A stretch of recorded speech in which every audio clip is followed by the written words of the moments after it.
Hey, what's up YouTube? Fritz Jones Investing back with another video. And in today's video, we'll be talking about an article written on Yahoo Finance by a man named Ben Workshul. And he wrote an article in which Congress is possibly going to pass something called the Emergency Savings Act, which will enable savings from your job. And you won't have to pull from your 401k to contribute to this particular fund. So in today's video, we'll look at that article. I'll add some commentary to that article. And finally, I'll give you some of my final thoughts.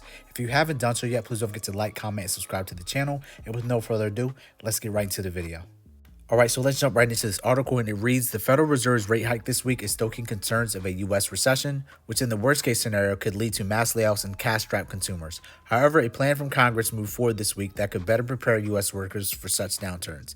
If lawmakers have their way, U.S. workers could automatically save for emergencies and retirement at the same time in the years ahead. Simply put, workers would be automatically enrolled into a program to put aside a small percentage of their paycheck for emergencies, with their company able to match those funds into a retirement plan like a 401k.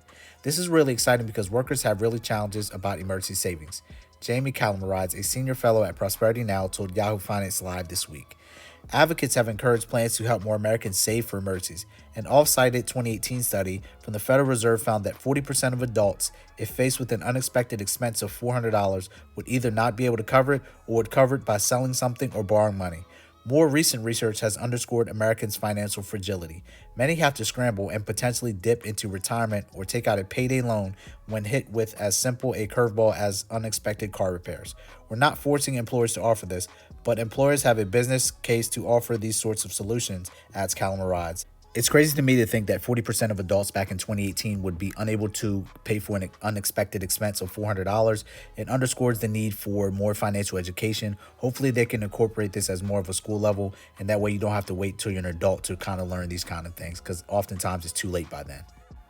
The article further reads, options like payday loans or credit card fees or tapping into retirement accounts can wreak havoc on an employee's long-term financial stability. As Suze Orman, the well-known financial advisor, says, if you don't have at least a 12-month emergency fund, you better start working on that right now, because if you don't, you could find yourself in serious trouble. It's unfortunately too late, because I think a lot of adults are in serious trouble right now. Companies are currently free of course to set up emergency savings account for their employees. In fact, Orman is funding a startup that does just that. However, advocates say participation rates will stay low without a change in the law. We think that automatic enrollment is the key here to reach the consumers that are most in need of this buffer of savings, says Shai Akabas, the director of economic policy at the Bipartisan Policy Center, who helped develop the provision. The bill would allow employers to automatically put aside up to 3% of an employee's salary for emergencies. Workers could opt out, but enrollment would be the default. The accounts would be capped at $2,500, with workers able to access the funds quickly for an unexpected expense without penalties.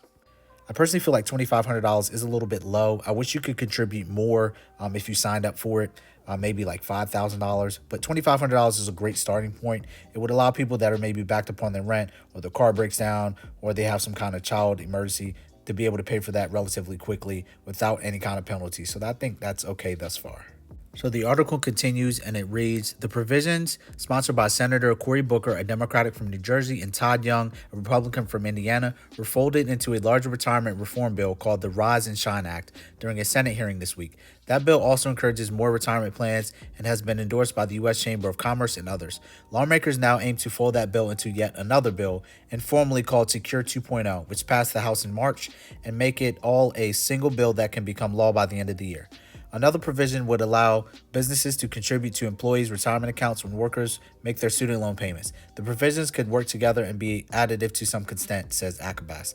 The key is giving people more options for how they can accumulate a matching contribution from the employer, he added. Senator Patty Murray, a Democratic from Washington, the chair of a key Senate committee, said during the hearing this week, the effort is coming together not a moment too soon as families still struggle following coronavirus disruptions.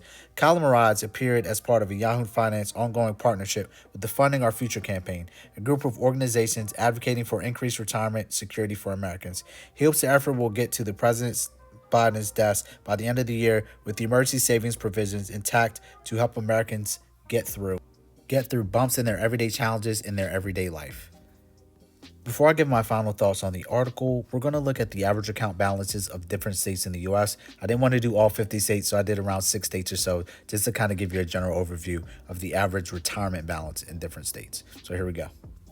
So number one is Connecticut, and their average retirement balance was $524,000.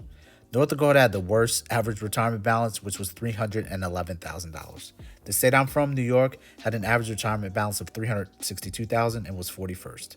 Florida was a little bit better, had an average retirement balance of $407,000 and was 29th. California, our largest state by population, had an average retirement balance of $428,000.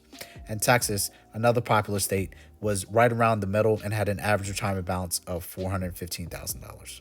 So these are my final thoughts on the bill. I think in general that this bill is good for a lot of Americans that don't have any savings at all. I like the fact that the bill will take 3% of your savings and put it into an account for you. You don't have to think about it. It automatically just comes out and you're saving money without even knowing it, which is pretty cool. $2,500 is the max that can be saved. I don't like this. I wish this amount was greater. If 12 months of emergency funds is what's being suggested that you have, then I wish this amount would be greater, possibly $25,000 to $30,000. But with this iteration of the bill, it's the first iteration of it. Hopefully it can be modified in the future to include this. I'm not sure if this would enroll year after year, but based on the bill itself and what's read in the article, it wouldn't be. I wish you would be able to do that. And it said you would be able to withdraw from the fund once per month. I do like that. When emergencies rise, your car breaks down, the kids get sick, you would be able to withdraw from that fund and take care of that bill right away instead of taking away from your retirement fund, which is going to have devastating effects when you go to retire in the future. I like the fact that if you left the job, you would be able to automatically enroll this funds into a Roth. This would allow you to take this post-tax money, enroll it in a Roth IRA, which is a vehicle you can use to invest. When you go to retire, you can withdraw those funds tax-free when you're of retirement age. I don't like to get political, but I do like the fact that the bill is supported by both Democrats and Republicans. They saw the need that Americans have a need for more savings in their lives, and this bill would kind of provide and take a step towards that. Jamie Calamarides, a senior fellow at Prosperity Finance, now estimated that 53% of families have no emergency savings. This is relatively alarming because it shows the fragility of the American lifestyle and how wasteful we are and how we're not saving enough money for our futures. And he also estimated that 85% of Black and Latino families don't have 1 month worth of savings for emergencies. This is also scary because emergencies always come up at the worst possible time. Your car breaks down, your kids get sick, you might break your leg, you might have some kind of health emergency, or you might be out for COVID and you might not be able to get reimbursed if you get sick. So this shows us the need that we need to have more financial education in schools, and we also need to be investing our time into that so that way we can better prepare ourselves for these emergencies. I like the fact that this is after tax, so there's no penalty for taking out the money also. So those are kind of my thoughts on the article. I would love to hear your thoughts. What do you think about it? Do you think that this is enough money, $2,500, to put into an emergency savings fund, or do you wish there was more? Please don't forget to comment down below. This has been Fritz Jones Investing, back with another update. Always reminding you to invest in yourself, invest in your financial education, so that way one day you can retire early and you don't have to work forever. And also always keep getting that passive income. I hope you enjoyed the video today, and I'll catch you next time. All right, peace out.